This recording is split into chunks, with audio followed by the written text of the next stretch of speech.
Você já se sentiu como um herói que salva a todos ao seu redor, mas esquece de se salvar? Quando o seu sim para os outros se transforma em um sonoro não para as suas próprias necessidades? Se você se identifica com esse sentimento, então você veio ao lugar certo. Hoje falaremos sobre o autossacrifício. Do seu lado sombrio, aquele que não leva ao heroísmo, mas sim à exaustão emocional e ao ressentimento. E o mais importante, vamos descobrir como a antiga filosofia do estoicismo oferece uma maneira surpreendentemente simples e elegante de evitar essa armadilha. Prometo que você terá uma nova perspectiva sobre a palavra ajuda. Desde a infância, nos ensinam que dar é bom. Compartilhar, ajudar, priorizar os interesses alheios. E nisso, é claro, reside uma enorme verdade. A sociedade se sustenta na ajuda mútua. Mas onde está aquela linha invisível, a partir da qual o benfeitor se transforma em vítima das circunstâncias? Quando a ajuda ao próximo começa a destruir a sua própria vida?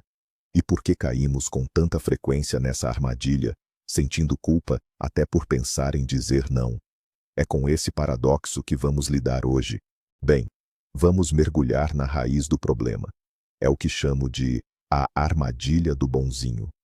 É um mecanismo sutil e traiçoeiro, no qual caímos muitas vezes com as melhores das intenções. Desde a infância, somos ensinados que ajudar é nobre, e é mesmo.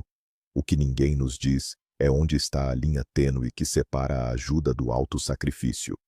No cerne desta armadilha está um fator poderoso, a aprovação social. Quando cedemos a um pedido, recebemos uma dose de validação e sentimos-nos úteis. É gratificante, mas com o tempo, o receio de perder essa aprovação supera o nosso próprio bom senso. Tememos parecer egoístas, tememos desiludir, e esse medo nos leva a sacrificar nosso tempo, nossa energia e até nossa saúde, apenas para evitar qualquer tipo de repreensão ou julgamento. Pense numa situação clássica no trabalho.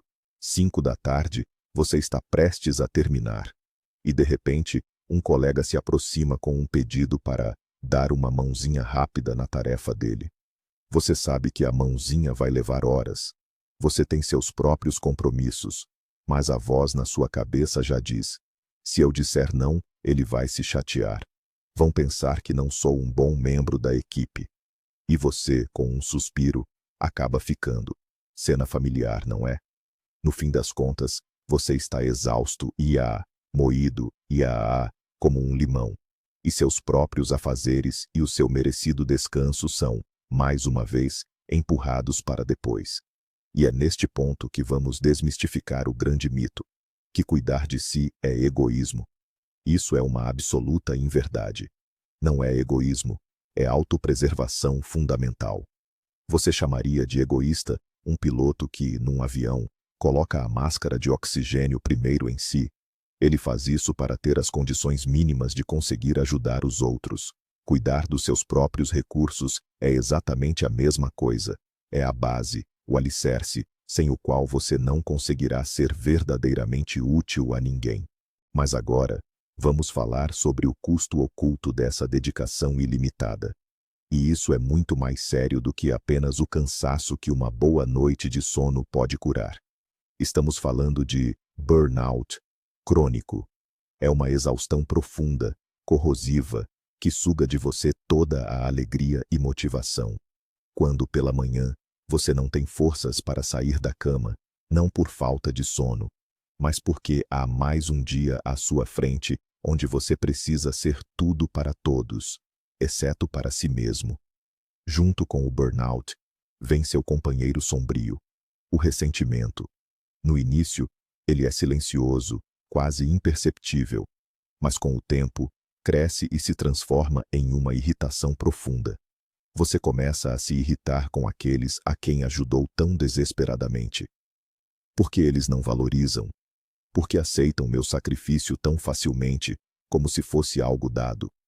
Esse ressentimento tóxico envenena os relacionamentos e transforma você de um bondoso ajudante em um mártir silencioso. Mas talvez a consequência mais terrível seja a perda gradual da sua própria identidade.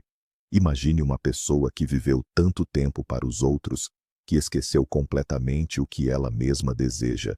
Ela sabe qual é a série favorita da esposa, sabe o que o chefe precisa para o relatório, sabe que tipo de mingau o filho adora. Mas se você perguntar a ela o que você ama, o que te traz alegria de verdade, ela simplesmente ficará perdida. No mundo dela, não há resposta para essa pergunta. Seu próprio eu dissolveu-se nas necessidades e desejos das pessoas ao seu redor. E é aqui que o estoicismo entra em cena. Mas não da maneira como muitos o imaginam. Muitos acreditam que o estoicismo se resume a se tornar um robô sem sentimentos, reprimir as emoções e manter uma cara de pedra. No entanto, isso é um enorme equívoco. Na verdade, o estoicismo é um guia incrivelmente prático para construir e proteger o seu mundo interior. A ideia central dos estoicos é surpreendentemente simples. A sua primeira e principal responsabilidade é zelar pela sua própria mente e paz de espírito. Não se trata da sua reputação, nem do que os outros vão pensar. Trata-se, sim, do seu centro de comando interior. Para que isso fique mais claro, vamos recorrer a uma ideia genial dos estoicos. Trata-se dos chamados círculos de Hieróclis. Imagine vários círculos, como as ondulações que se formam na água quando atiramos uma pedra. No centro de tudo, encontra-se você, sua mente, seu corpo, suas escolhas. Este é o círculo primordial. O círculo seguinte é o da sua família, as pessoas mais queridas. Depois, vêm os amigos e colegas. Em seguida, os concidadãos. E, por fim, no círculo mais abrangente, toda a humanidade. E a grande ideia é esta. Os estoicos afirmam que a nossa tarefa é continuamente aproximar os círculos externos do centro. Isto é, cuidar deles, manifestar bondade e empatia. Mas atenção, nunca faça isso à custa da destruição do seu próprio centro. Se o seu centro, o seu eu, estiver destruído, exausto e sem energia, você simplesmente não terá capacidade para cuidar eficazmente de quem está nos círculos externos.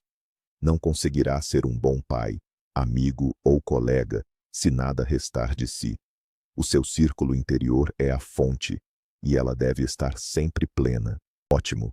É uma filosofia linda, mas como aplicá-la na prática quando você está sob pressão, bem aqui e agora? Para isso, os estoicos têm uma ferramenta simples, mas incrivelmente poderosa. Chama-se dicotomia do controle. Pode parecer um pouco científico, mas a ideia é elementar. Todas as coisas no mundo se dividem em duas categorias simples. A primeira é aquilo que podemos controlar. A segunda é aquilo que não podemos controlar. E é só isso. Então, o que está em nosso poder?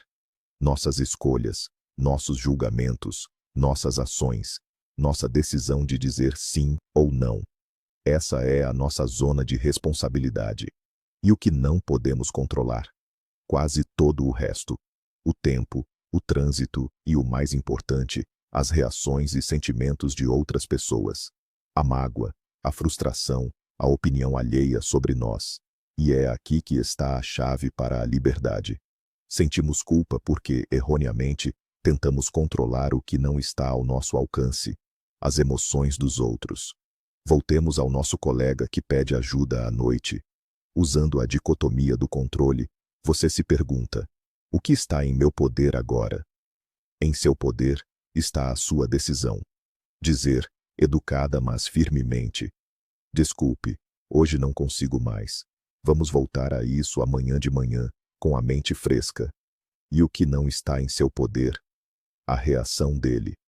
Ele pode ficar chateado, mas essa é a área de responsabilidade dele, não a sua. Quando você entende isso, dizer não deixa de ser um ato de egoísmo. Torna-se um ato de gestão racional dos seus próprios recursos. Você não é responsável pelos sentimentos de todo o mundo. Você é responsável apenas pelas suas próprias e conscientes decisões, e isso é incrivelmente libertador. E agora, o ponto mais crucial e talvez surpreendente de toda esta história. Muitas vezes, achamos que, ao nos dedicarmos por completo e sem reservas, nos tornamos melhores amigos, pais ou colegas. Mas, na verdade, isso é um auto-engano. O estoicismo nos abre os olhos para uma verdade simples. Uma pessoa esgotada e vazia não consegue ajudar ninguém de forma eficaz. Um cântaro vazio não pode matar a sede de ninguém. Alguém que se perdeu não pode indicar o caminho para o outro. Ao cuidar de si mesmo, do seu tempo e da sua energia, você não se torna egoísta. Você está, na verdade, preservando seus recursos. Assim, você permanece forte, lúcido e verdadeiramente útil para os outros, especialmente quando isso é mais necessário. O verdadeiro feito estoico não é se consumir por completo na tentativa de iluminar o caminho de todos ao redor. É, sim, manter cuidadosamente a sua chama interior acesa, para que ela possa brilhar e aquecer os outros por muito, muito tempo. Portanto, a principal lição de hoje é esta: o autossacrifício é uma ferramenta poderosa, não um fim em si mesmo. Use-o com sabedoria, como os estoicos ensinavam, e você será capaz de ajudar os outros sem perder a pessoa mais importante da sua vida, você mesmo. Obrigado por assistir a este vídeo até o fim. Se ele te fez refletir, deixe seu like e não se esqueça de se inscrever no canal para não perder novas análises e conteúdos úteis. E agora, uma pergunta para você. Você já se viu em uma situação em que deu demais de si? E quais foram as consequências? Compartilhe sua história nos comentários. Vamos conversar sobre isso juntos.